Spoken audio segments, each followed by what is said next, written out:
of her time and her little white dress.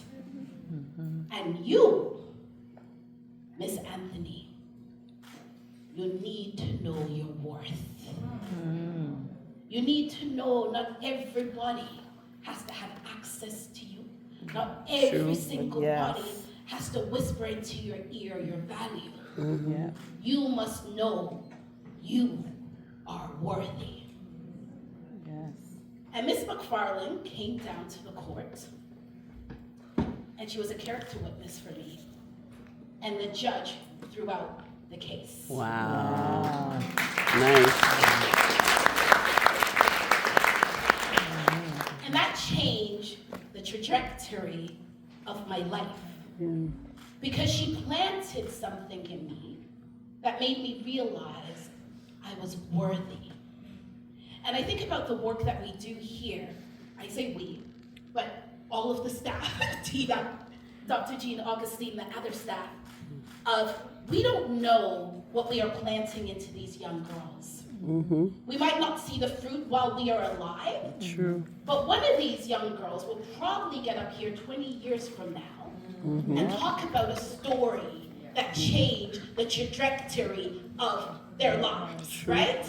And that is what we are doing. We are changing the trajectory of our lives. But I don't also want to go into just young girls. Because there's a lot of us here sitting in this room right now, right? And as you guys know, it's my birthday, right? Happy birthday! Right? And I think about where I'm gonna go. There was the kink in my hair, right? There was the plays, there were the books, and there were so many women who poured into me countless times. I remember even when I think about the kink in my hair and getting the TV show, I didn't even know what was involved in a TV show, right? I didn't know what was involved. And I remember Global came up to me and they said, oh, we want this play and we're gonna turn it into a TV show. I had nothing to reference, right? I'm a girl from Rexdale who grew up in Toronto housing. I had nothing to reference, right? Nobody in my circle knew what this meant. And I remember I was on the phone with a Global executive, and we have been talking now for a good 2 months. And we were on the phone, and one of the women who were on the phone was also Karen King, right? Yes, Karen King, you know Karen. And she was one of the few Black women who was an executive at Global, right? And I remember being on the phone with the exec, right? And sometimes the Rexdale will come out, right? Once in a while the Rexdale will come out, right? And we were on the phone, and I was getting frustrated now because I didn't have any money, right? The play money had ran out. And I was sitting there, and I said to the exec, he was like, well, it's gonna take us a couple of months, and then we gotta do this, and then we're gonna do that, and blah, blah, blah. And it just sounded like forever. And I remember I said to him, well, do you want the show or what? Like, do you want it or like what are we doing? What are we doing?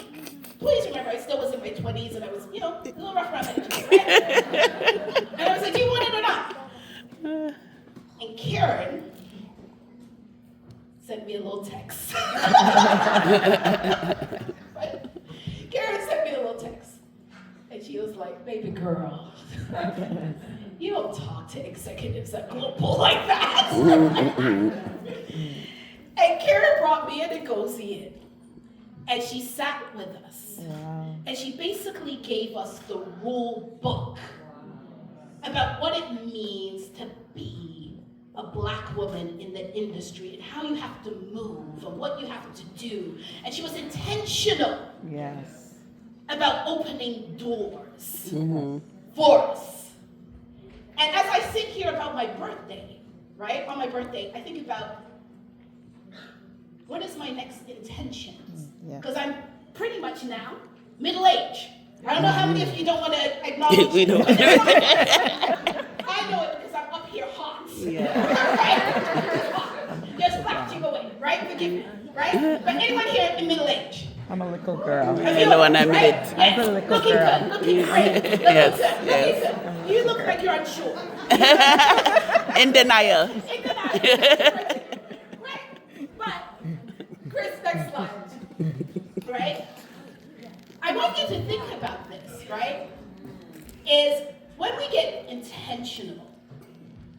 about what we're doing. We're actually living a life of purpose. Yes. And as I was sitting here and I was hearing about all of the amazing things that Dr. Jean Augustine has done, some of them I knew, and some of them I didn't. But I was like, okay, God, this wasn't about me just doing the keynote. This was me witnessing a Black woman walking with intention and opening doors, right? And I thought, that's what I want to do for the second part of my life. Nice. Right? That's what we gotta do.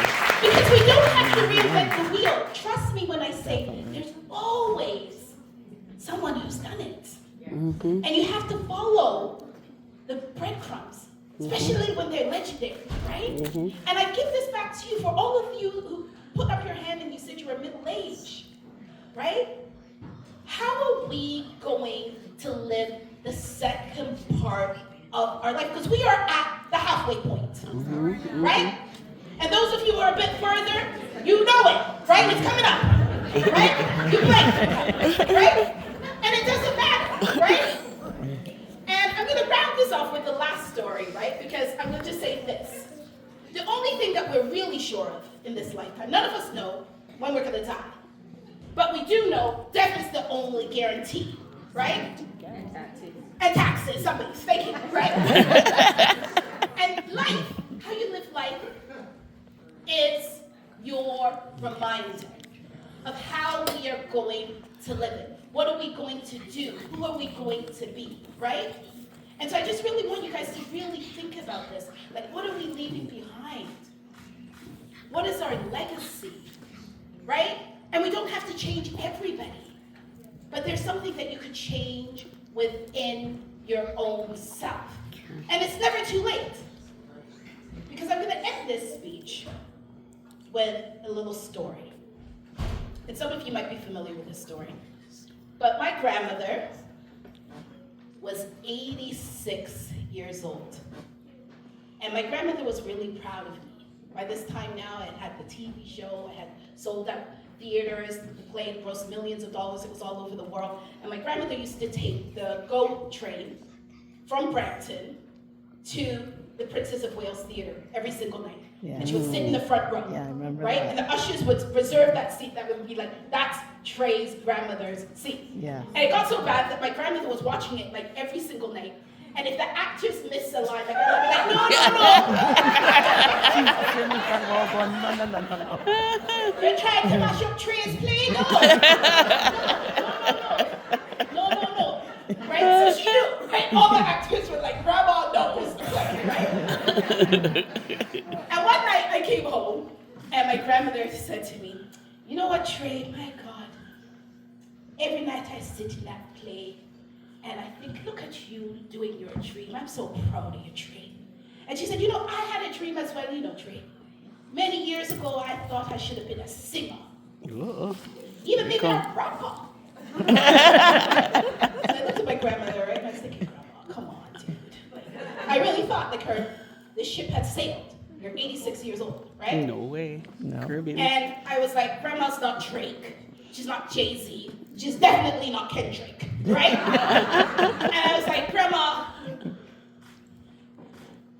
this isn't it, right? Right? That's why I didn't encourage my grandma, even though she had been pouring into me all of those years. I kind of thought the time had passed. But Grandma didn't listen to me. Grandma went into the studio with her pension money, yeah? Wow. Go on, Grandma. And Grandma went in there and she recorded one single.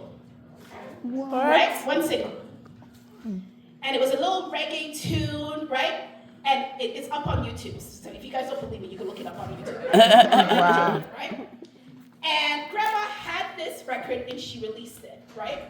And then one day my brother called me up, right? And I don't know how she released it, but she told me it was released, right? So I believed her.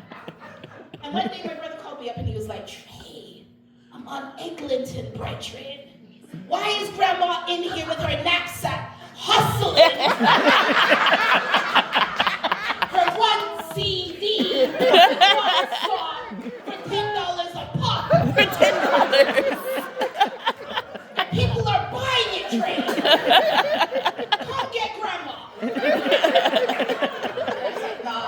That's up to you, right? And Grandma, there was this show in England called The Trisha Show, right? Yeah. And it's canceled now, but it was kind of like the equivalent to the Oprah show, right? So my grandmother went over to England because she thought that England would be a bit more receptive to her station, right? So Grandma went down to the Trisha show, 86 years old. Remember this, 86. Grandma walked up to the security guard and she said, "Hello, I'd like to see Trisha, please." And the guy looked at her like, "Pardon?" And she said, "Yes, I made a single and it's on my CD and I would love for Trisha to hear it." And I don't know what happened. I think the guy probably just wanted her to be like, "Okay, yeah, I'm gonna give it to Trisha," right? And so he said, "Yeah, I'm gonna give it to Trisha," right? And he kind of dismissed my grandmother, right? And my grandmother came home and she said, "Oh, it's in the hands of Trisha at this minute right now." And I was like, "Okay, Grandma." And I don't know what happened because sometimes God has a bigger picture for you than even you can imagine. That's right.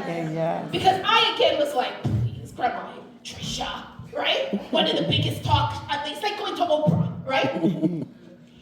And would you know they called Grandma? No way. And Grandma went on Trisha.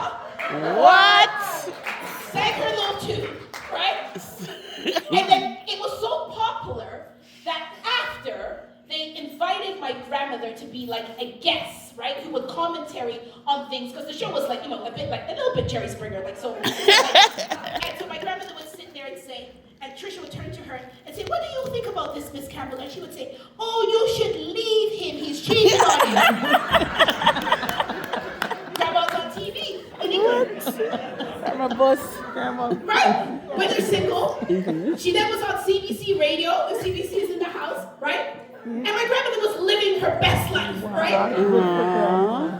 And then she got diagnosed with stomach cancer, right? And my grandmother came to live with me. I became her primary caregiver. And again, I realized this woman had poured into me for so many years. And it was my time to pour into her.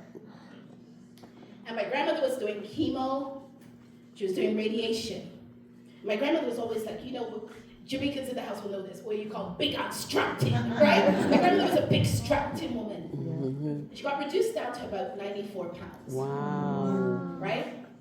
And she refused, at some point, to stop doing the chemo. And my mom, and my brother, and my sister were like, "Trey, go in there, you gotta talk to Grandma. And you gotta tell her, she's gotta do the chemo, Trey. She's gotta do the chemo. Go in there." So I was like, okay, And I went in there and I was like, "Grandma, you can't quit now. You gotta do the chemo. Come on, Grandma, we're going to chemo." And my grandmother turned to me, and I will never forget this. She said, "Trey, I'm done." And she said, "You know why? Because I lived my life. I lived it to the fullest. Got to be free. Yeah. I had a dream, and it came true. Yeah. I'm done. 86 years old, I'm done." And that is something which was the biggest message that my grandmother ever poured into me. And I wish to share with you guys right now. If you knew, whatever age you are in this room, be it 7 all the way to 99, if you knew this was your last hour, your last minutes, your last second, could any of us here say, "I'm done. I lived my life"? Need to retire. And so I will leave that with you tonight for you to think about as we go forth and the next things that we are doing. How are we pouring into the world? How are we pouring into society?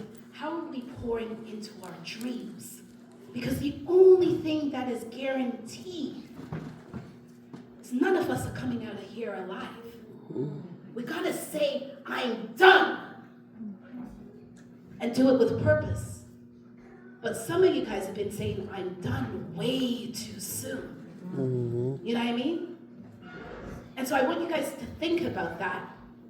And I'm going to come back to the very last slide, Chris, because this one stuck with me. And this is from my favorite. Go back one more, Chris. If we don't like the world we're living in, and I think Dr. Jean Augustine, this is her life in one slide, right here, right? I would take the liberty of just saying this because this is what you've done. If you don't like the world we're living in, change it. How much change has this woman done? How many lives is she changing, right? And if we can't change it, then we change ourselves. Yeah. We can do something. We can always do something. And I want you to repeat after me right now. We can do something.